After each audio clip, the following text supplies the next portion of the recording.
I don't blame China. I don't blame Vietnam. I see their meeting today. Is that wonderful? That's a lovely meeting.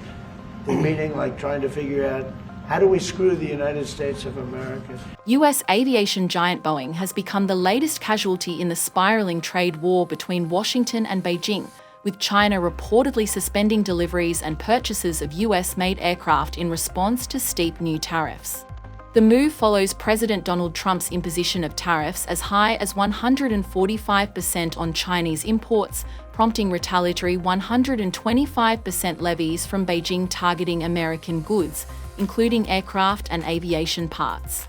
According to a Bloomberg report, Chinese authorities have instructed domestic airlines to pause deliveries of Boeing jets and delay purchases of US-made aviation equipment.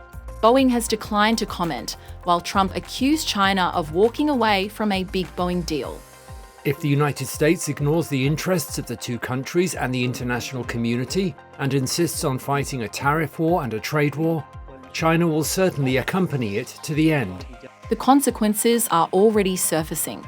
Juneyao Airlines has reportedly postponed the delivery of a Boeing widebody aircraft, and more delays may follow as Chinese carriers reassess orders amid soaring costs. Boeing's backlog includes at least 130 planes ordered by Chinese clients, though the true number is likely higher due to undisclosed buyers.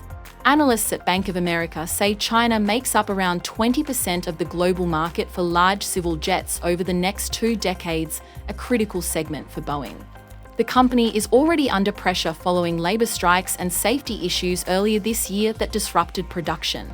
Any halt in Chinese deliveries could severely affect cash flow, as aircraft makers typically receive the bulk of payments upon delivery. China wants to make a deal. They just don't know how quite to go about it. Experts say the suspension is unsustainable.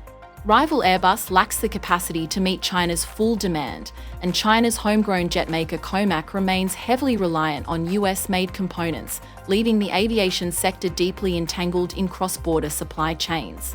With tensions escalating, global airlines are growing wary. Ryanair CEO Michael O'Leary said he may delay delivery of 25 Boeing jets if tariffs raise costs, while Delta Airlines boss Ed Bastian vowed not to pay duties on incoming Airbus aircraft.